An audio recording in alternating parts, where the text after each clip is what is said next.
yang paling simpel mendongeng ya Unidia. Nah, di sini saya punya media. Saya punya media ini dari saya dapatkan ketika saya penelitian di daerah Sulawesi.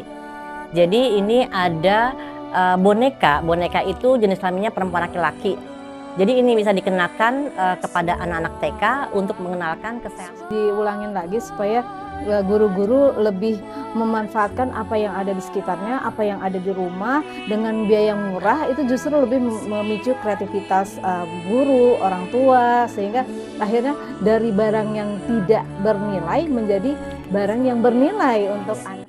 Sehat, cerdas, dan tangguh, menjadikan anak bangsa berakhlak mulia.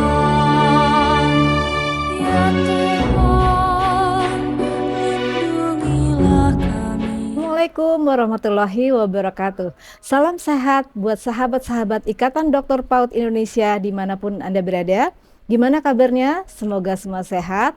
Dan kita kembali bersama teman saya Ibu Dr. Munifah Bahven, atau saya panggilnya Mbak Iva. Kita sama-sama dari Universitas Muhammadiyah Jakarta. Saya Diah Handika Sari. Apa kabar Mbak? Baik Unidia. Ketemu kita pada hari ini dalam acara Ngopi Ngobrol Pintar. Kira-kira kita mau bahas apa ya Unidia ya?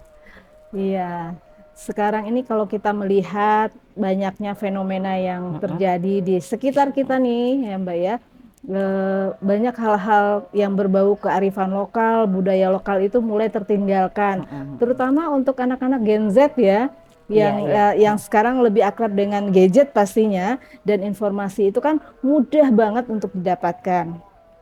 Jadi akhirnya kalau misalnya kita tidak memperkuat Gen Z ini ataupun generasi milenial juga gitu ya, tidak kita perkuat dengan memperkenalkan budaya lokal, ya kita khawatirnya nanti mereka nggak kenal nih, nggak kenal maka nggak sayang. Akhirnya apa? Balik-balik ke nasionalisme kita ya Mbak ya. Yang turun ya, artinya Ya. nanti bisa jadi anak-anak tidak mengenal gitu ya. Betul. Tapi saya lihat nih Unidia pakai baju apa nih hari ini ya? Boleh dong kita lihat ya? Iya nih, pamer dikit ya Mbak ya. Aku hari ini pakai baju dari Sumatera Barat. Ini songket Padang. Terus biar gampang aku jadiin rok. Oh, Jadi simpel ya, jadi praktis iya, ya. Jadi kalau mau berat badan nambah nggak masalah karena tinggal pakai karet Jangan aja. nambah berat badannya ya. Iya. Dan ini ada dari Jogja. Kalau selopnya dari Lombok.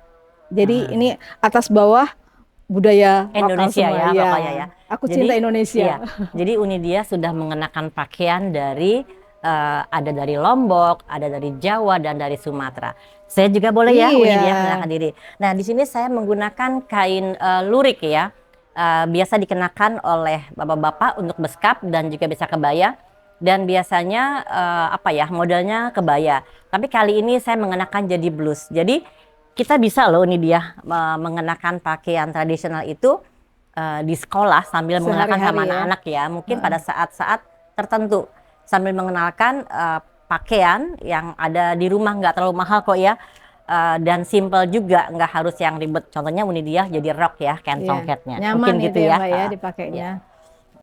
Kalau tadi kata Unidia kita khawatir ya, tapi memang benar sih Unidia. Banyak anak-anak atau jadi kita harus menggalakkan kembali untuk mengenalkan beberapa cerita, di antaranya kan cerita, nyanyian ya, kemudian juga banyak kearifan lokal kayak rumah-rumah gadang gitu ya. Betul. Rumah panggung itu kan punya tujuan, kenapa sih dia buat rumah seperti itu? Ternyata ada kearifan lokalnya ya Unidia, supaya apa ya, ketika ada gempa gitu ya, sesuai dengan daerah, jadi hebat banget ya. Hebat Jadi mereka banget tahu kearifan gitu ya. lokal ya. Sejak zaman dahulu kala itu mereka bangun rumah udah sesuai. Jadi itu bisa dikenalkan sama anak-anak ya. Dan Baik caranya di sekolah ya atau di rumah ya. Dan caranya tuh yang menyenangkan untuk anak Iya, pastinya. betul. Mungkin yang paling simpel mendongeng ya Unidia. Nah, di sini saya punya media. Saya punya media ini dari saya dapatkan ketika saya penelitian di daerah Sulawesi. Jadi ini ada boneka itu jenis kelaminnya perempuan laki-laki. Jadi ini bisa dikenakan kepada anak-anak TK untuk mengenalkan kesehatan reproduksi. Jadi ini ada contoh mungkin biar lebih kelihatan ya, biar teman-teman bisa lihat. Ini ada contoh boneka itu perempuan laki-laki sebetulnya dari kearifan lokal, dibuat dari daun lontar. Dan di sini terlihat ada boneka laki-laki dan ada boneka perempuan. Kita lihat di sini sebetulnya mereka sudah mengajarkan ya bagaimana ada kepala, kemudian sampai jenis kelamin. Di sini ada payudara, bukan ini porno, tapi memang kita mau mengenalkan sedini mungkin tentang kesehatan reproduksi. Jadi ini kearifan lokal. Jadi saya dapatkan ini di daerah Sulawesi, di Makassar, di Bone. Jadi sudah ada boneka ini. Kemudian bisa juga dari beberapa tokoh perwayangan ya. Mungkin bisa kita gunakan pada saat jadi hand puppet ya, Unidia ya. Pada saat di kelas kita bercerita, kita boleh mengenalkan tokoh-tokoh ini supaya juga anak-anak paham tentang cerita rakyat. Atau juga bisa beberapa buku cerita. Kita juga bisa mengenalkan beberapa tokoh cerita perwayangan ya. Dan ini mungkin anak-anak bisa buat sendiri gitu kalau di sekolah ya. Atau kita ceritakan, ini kan sebagai pembatas buku ya. Jadi boleh juga kita kenakan sama anak-anak ketika mereka baca buku cerita, misalkan belum habis ya, boleh pembatas buku. Dan ini kan semua diambil dari tokoh-tokoh wayang. Jadi juga bisa dikenalkan kepada anak-anak tentang budaya lokal gitu ya, ini dia. Ini kita contohkan kan, saya contohkan misalkan baru baca sampai sini, ya boleh kan dia masukkan sini. Jadi dia makin mengenalkan dengan udah bukunya buku dari daerah ya, terus juga ininya pembatasnya dari. Oh boleh lihat. Oh diberikan buku dan pembatasnya ya. Ini boleh kita lihat pembatas bukunya berbagai macam tokoh-tokoh perwayangan. Jadi sambil tersirat ya, anak-anak sudah bisa mengenal budaya lokalnya sendiri.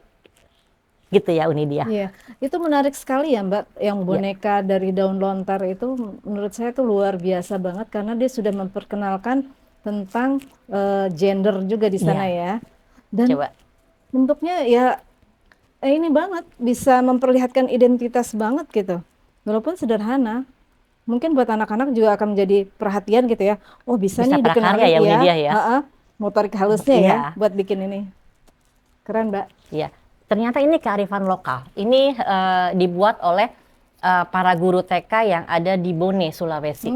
Jadi benar-benar ternyata kita nggak harus loh membuat media buatan pabrik saja, tapi ternyata kearifan lokal, lagi-lagi kearifan lokal, budaya lokal ini bisa kita gunakan sebagai media. Iya betul ini dia. Itu banyak banget. Banyak banget. Ini baru satu daerah ya. Betul. Belum daerah yang lain. Nah kayak ini kan juga sebetulnya kan dari kulit ya bisa. Ini juga perak kan dari. Oke. Nanti kita lanjutkan lagi ya Mbak ya setelah kita minum-minum dulu ya Mbak. Silakan terima dijajit kasih kuenya. Dia ya. Ini ada lemper Mbak. Makasih. Mbak lempernya tadi enak nggak? Luar biasa masakan Indonesia ya. Iya. Dari beras ketan, ada ayam ya Unidia ya. Dalamnya tiba-tiba muncul ayam ya. Padahal di luarnya ada daun gitu. Ada daun ya. Itu makanan khas Indonesia banget ya. Iya betul. Ternyata makanan aja udah enak ya. Iya. Tapi mungkin anak-anak jangan-jangan banyak yang belum suka ya, karena lebih dikenalkan makanan-makanan dari luar ya. Betul. Dan memang banyak anak-anak sekarang yang kalau misalnya diajak makanan tradisional langsung, ya rumit juga gitu nganggapnya ada kulit pisang segala macam harus buka. Gitu.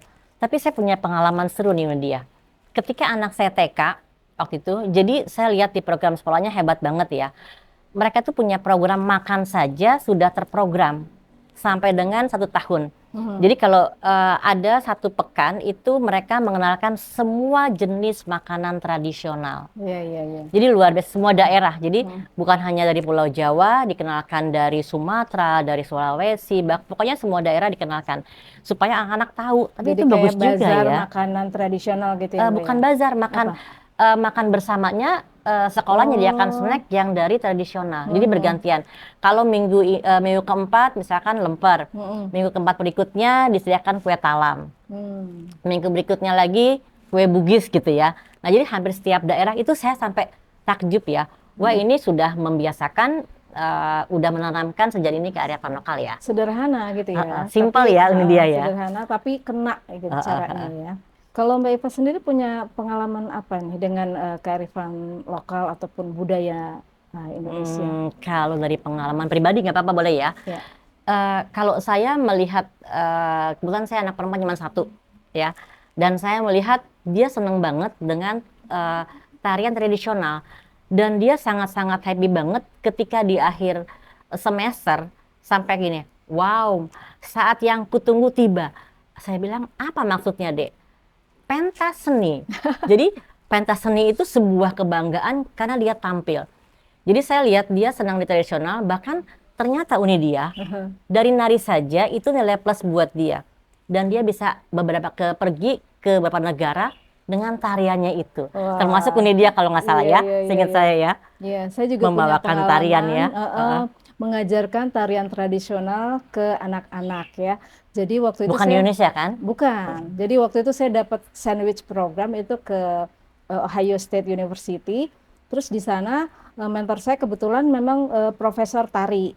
Jadi dia nanya ke saya, Pas dia banget ya. mau nggak ngajarin anak-anak di sini buat nari dari Indonesia gitu. Saya kan langsung, oh boleh banget gitu ya. Akhirnya kita diskusi dengan guru tarinya, terus sepakat tuh dalam waktu 6 kali pertemuan, ternyata anak-anak tadi yang sama sekali nggak tahu Indonesia. Bahkan saya tuh jelasin ya, Indonesia tuh di sini. Semua langsung, hah jauh banget, so far gitu ya. Terus mereka belum pernah terbang sampai sejauh itu. Dan akhirnya saya perkenalkan dengan cara satu persatu gitu. Jadi kebudayaan lokal itu saya kupas setiap pertemuan. Jadi misalnya hari ini saya membahas tentang rumah gadang ya, rumah tradisional. Terus nanti pertemuan berikutnya saya memperkenalkan tentang busana tradisional. busananya. Terus pertemuan berikutnya saya memperkenalkan makanan tradisional gitu. Jadi dalam 6 kali pertemuan itu Semua saya dapat. selalu memperkenalkan apapun yang berbau tradisional. Antusias banget ya mereka ya. Antusias banget, dan ternyata yang saya bikin terharunya dalam 6 kali pertemuan mereka itu bisa menarikan tarian Satu itu tarian. dengan satu tarian. Wow, luar dengan- biasa ya. Ya, dengan sudah termasuk ekspresi. Jadi sudah termasuk dengan komposisi tarinya. Waktu itu saya ngajarinnya tari ranta. Boleh tunjukin dong. Iya, jadi saya sebenarnya nanya waktu itu, kamu mau diajarinnya tari apa gitu kan ya. Saya waktu itu bawa baju tari Bali, tari ranta, sama tari dari Kalimantan gitu. Tapi ternyata mereka memilih pas udah lihat tariannya langsung mau tari Aceh gitu kan. Saya langsung, oh tari Aceh, wah saya nggak bisa jadi sehnya gitu kan ya. Ya tari yang lain, yang 3 ini aja gitu. Akhirnya mereka memilih tari ranta. Nah itu, dan setelah Yang itu dinamis ya gerakannya ya, ya. betul. Dan setelah itu kita bikin program 6 kali pertemuan itu tadi. Satu Hebat kali ya. pertemuan sekitar 1,5 sampai 2 jam. Tapi setengah jamnya itu sebenarnya lebih ke penjelasan tentang kearifan lokal Indonesia gitu. Wow, Dan mereka luar tuh sampai biasa. terbengong-bengong. Kok kamu beruntung banget sih? Mereka bilang gitu tuh anak-anak. Beruntung sekali ya, Indonesia tuh kaya sekali dengan budayanya. Kita punya Jadi apa? orang luar gitu. bangga banget sama Bangga kita ya, banget, luar ya. biasa. Jadi waktu itu akhirnya saya melihat mereka tampil hanya lewat YouTube karena saya keburu pulang gitu. Nah, tapi saya sempat tampil tuh di sana. Jadi ada festival internasional tari Tarian. dance. Saya memperkenalkan Indonesia, tapi lucu gitu karena saya tampilnya sendiri. Sementara negara-negara lain itu kalau tampil tuh Berkelompok, rame-rame iya. gitu ya. Dan mereka semua langsung, hah kok bisa sih tampilnya cuma satu orang gitu. Nah itu adalah pengalaman saya yang luar Iya. biasa, yang akhirnya bikin cinta banget sama Indonesia ya Allah. Tapi emang bener ya, pengalaman anak saya tampil di orang asing, waktu nari Betawi yang nyai, itu dari Duta UNICEF sampai pengen ikut nari. Dia kan susah, gerakannya itu kan semua bergerak. Iya. Sampai dia takjub banget, bener ya. Orang luar tuh takjub dengan tarian-tarian kita yang memang gerakannya itu bukan sulit ya. Kalau emang dia senang, dia berbakat ya Iya. enjoy aja ya. Ada suka satu banget. gerakan yang membuat Contoh mereka sambil iya. satu gerakan aja Satu ya. gerakan yang membuat mereka terkesan itu adalah, Hati-hati. bisa nggak ya pakai ini ya? Oh, jadi gini, ini sebenarnya mereka bilang, aduh, saya nggak bisa buka terlalu lebar. Mereka bilang kayak yoga ya gitu ya, kan ini kakinya panjang lurus gitu kan. Nah terus Kayak ada Rangers. lagi yang membuat mereka terkesan itu adalah Tari ranta itu kan memang ranta. Ranta itu artinya menghentak gitu ya. Sehingga kita melahirkan bunyi dari kaki. Nah, waktu kaki kita gini, itu akan bunyi. Jadi waktu latihannya atau tampilnya bersama-sama, rame-rame, itu mereka, wah gitu ya. Mereka langsung, wah ternyata kaki juga bisa membuat musik alami gitu. Dan akhirnya waktu mereka mau tampil, saya ngasih tahu kostumnya. Ini kostumnya gitu. Warnanya Bisa nggak? cerah-cerah Ya, kali ya. terus mereka langsung, aduh tapi kostumnya susah ya gitu. Akhirnya mereka ini Modifikasi? sendiri, modifikasi sendiri Oh. kostumnya, gitu Mbak. Luar biasa ya. Jadi dari pengalaman kita melihat orang asing aja takjub dengan budaya kita. Saya melihat pengalaman dari Unidia dan anak saya sendiri. Nah, kita harus memulai nih. Betul. Memulai menggerakkan sedini mungkin supaya anak-anak semakin cinta dengan budaya lokal dan kearifan lokalnya. Satu lagi Mbak, waktu itu pengalaman saya ke Finland, itu juga Oh, iya, program iya. itu ya. Saya juga nari yang berbeda gitu. Nah si mentor saya juga bilang, kok kamu beruntung banget sih punya negara tuh yang unik gitu, yang benar-benar kita nggak punya gitu. Akhirnya saya tinggalin tuh bajunya buat mereka kenang-kenangan. Kenang-kenangan Yang ya. ada suntiang, ini real gitu ya. Terus saya bilang, kalau realnya saya nggak bisa bawa karena berat gitu. Kalau ini sih cuma dari karton-karton gitu kan. Oh iya mau, akhirnya disimpan gitu. Karena unik ya. Betul. Dari kepala sampai kain juga aja kan susah banget buatnya ya. Oke. Jadi memang kalau kita lihat nanti mungkin di rumah kali ya Unidia ya. Di sekolah juga tadi udah bisa dikenalkan ya. Nah, kalau gurunya nggak bisa nari bagaimana Unidia? Nah, iya.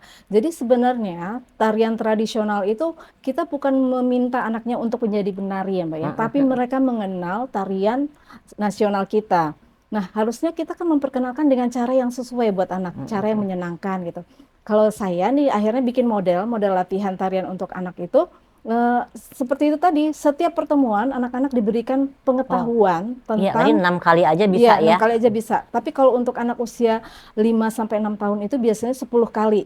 Setiap pertemuan kita membahas satu topik terkait dengan tradisional, budaya tradisional. Misalnya nih kayak gini nih, makanan tradisional gitu. Itu cuma 5 sampai 10 menit gitu ya. Benar sih, Tapi iya. akhirnya sampai mereka bisa menarikan tarian tradisional itu, mereka mengetahui tentang tarian itu secara holistik. Betul, Unidia. Mulai dari bajunya sampai baju gerakannya, semua aksesorisnya Iya, ya. betul. Iya. Dan yang paling unik lagi, ada anak yang dari pertama tuh udah pengen bilang, Ibu saya mau latihan nari itu, saya harus bisa. Apa yang membuat kamu tertarik? Mahkotanya, dia bilang gitu ya. Iya Jadi betul, sama kayak anakku.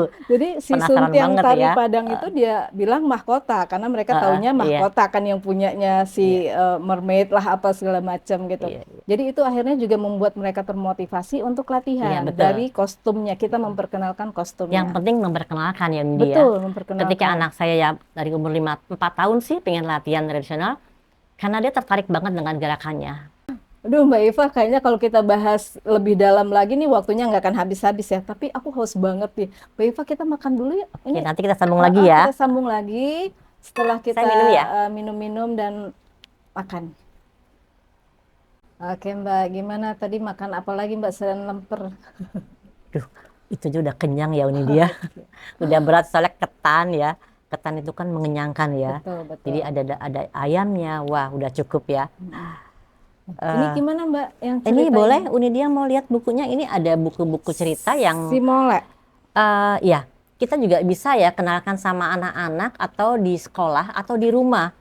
Ya harusnya kan dua-duanya. Kalau lihat di rumah kan orang tua pertama dan utama ya mendidik anaknya. Mungkin bisa sih dongeng menjelang tidur ya Unidia ya. Betul. Dongeng menjelang tidur kita bisa bacakan ceritanya. Ya baca dulu lah orang tuanya ya. Baru kemudian menyimpulkan. Itu tuh ada pesan-pesan moral sebetulnya ya. Misalkan kejujuran, kemudian nanti bagaimana bekerja sama, menghormati orang lain, itu tuh ada di cerita-cerita. Banyak sekali value di banyak dalamnya. banget gitu. Tapi ya jangan lupa juga ya Mbak ya, kalau orang tua mau membacakan jangan lupa tadi baca dulu Baca gitu ya. dulu, iya, Supaya betul nanti tipsnya. dapat gitu kan di mana gesturnya harus apa, ekspresinya itu bisa Iya, dapat. harus penuh ekspresi Betul. supaya nanti anak-anak itu terkesan ya, dan secara tidak langsung kan ada pesan yang ingin disampaikan. Jadi nggak bisa, kamu nggak boleh begini, nggak boleh begitu, kan Betul. tersirat ya. Boleh izin bertanya nggak, Bunda? Boleh, Boleh silakan, banget. Mbak. Oke, makasih Bun. Ini kan sekarang ya terkait dengan penerapan kurikulum Merdeka. Salah satu tema ataupun bahkan di dalam muatan pembelajarannya kita mengenal adanya profil proyek Pancasila kan begitu ya, penguatan profil proyek Pancasila dikemas dengan P5. Tapi terus terang ada ini keprihatinan tersendiri dari saya selaku pengamat begitu. Kok guru-guru ini kalau sudah bicara tentang budaya, misalnya harus pakai baju adat, terus sewa. Nah, mungkin bunda-bunda bisa memberikan saran nih kepada kami, suatu pencerahan gimana sih caranya memasukkan muatan ataupun unsur budaya tersebut di dalam proses belajar yang gunanya nanti untuk penyiapan proyek profilnya itu gitu. Gimana, Bung? Gimana? Ya, Oke. terima kasih Mbak Diah nih, menarik banget nih pertanyaannya. Kalau saya berpikir begini, kita nggak harus sewa sih sebetulnya. Kita bisa menggunakan barang-barang yang ada di rumah. Misalkan mau menggunakan kain, kan kain orang tuanya panjang ya, dilipat dua dulu aja. Lipat dua, mungkin dimodifikasi bajunya, atau kalau pakai aksesorisnya, tadi Unidia Bisa sudah nyontohkan ya, bikin, bisa iya. bikin. Dan yang bikin jangan gurunya Unidia. Anaknya, Yang justru bikin anaknya anaknya. yang lebih Kita kasih gambarnya, kasih gambarnya, biarkan mereka tumbuh kreativitasnya. Itu kan semakin jinak tuh. Oh, aku bisa bikin mahkotanya. Iya. Aku bisa bikin suntiangnya itu kan di kepala, atau kayak gelangnya kan kalau baju khas daerah Sulawesi kan Iya, gelangnya bodo banyak ya. ya, baju bodo Pakai itu biarkan mereka membuat kertas apa marmer ya, gitu. gelang-gelangnya itu untuk dengan cara membuat sendiri. Jadi nanti akan dikenakan pada saat mungkin di puncak tema begitu ya, atau pada saat pentas seni atau apapun Baru. juga itu bisa Yunidia ya gitu. Jadi kalau pengalaman saya waktu kecil sih dulu memang kita diminta untuk membuat sendiri, Mbak, di zaman dulu ya. Kalau zaman sekarang Lebih mungkin kreatif ya. harus diulangin lagi supaya guru-guru lebih memanfaatkan apa yang ada di sekitarnya, apa yang ada di rumah dengan biaya yang murah, itu justru lebih memicu kreativitas guru, orang tua, sehingga akhirnya dari barang yang tidak bernilai menjadi barang yang bernilai untuk Iya, anak betul. gitu. Iya. Terima kasih. Terima Ya, kasih juga Mbak sama-sama. Diah. Tadi saya menambahkan yang pertanyaan Mbak Diah itu menarik banget ya. Sebetulnya dari membuat misalkan mengenalkan budaya ya, bukan hanya pakaian ya, kita juga bisa mengenalkan dari makanannya gitu Betul. ya, atau gambar-gambar rumahnya. Kan anak-anak biar tahu ya bahwa ternyata rumah-rumah khas daerah itu juga ada nilai tersirat ya. Diminta untuk menjaga lingkungan kan ke depannya ya, termasuk ke Betul. depannya menjaga lingkungan. Kemudian tadi bisa buat dari bahan-bahan yang ada ya, yang ada di rumah, memanfaatkan. Kalau baju mungkin kita bisa bereksplorasi dengan pakaian yang dimiliki oleh anak-anak, cari aja kira-kira mana baju yang si anak miliki yang sesuai dengan kekhasan daerah ya, dimodifikasi, tambahkan aksesorisnya, wah itu pasti akan berbeda. Jangan apa ya, jangan instan pingin nyewa, tapi guru harus sabar ya ini dia ya. Iya, dan Harus sabar ya. jadi kita sesuaikan juga kan dengan tema gitu dengan ya. Jadi tema. kalau misalnya tema sekarang adalah tentang rumah, ya mungkin kita bisa berbicara tentang rumah tradisional gitu ya Mbak ya. Dan kalau zaman dulu ingat nggak Mbak, kita juga disuruh kan bikin gambar rumah tradisional. Terus kalau saya sih ingatnya disuruh bikin rumah-rumahan tradisional. Waktu tuh jadi sampai mikir gimana ya caranya bikin maket atapnya gitu ya, gitu iya. ya. Dan tapi itu challenge banget gitu waktu zaman dulu gitu. Nah, kayaknya kalau misalnya sekarang itu dilakukan lagi, selain biayanya murah, itu memang memacu kreativitas Iya. kita kan. Jadi kita mikir gitu ya. Iya, Ini dari betul. ini, makanya saya tuh di rumah tuh pemulung, Mbak. Iya. Semua kardus bekas.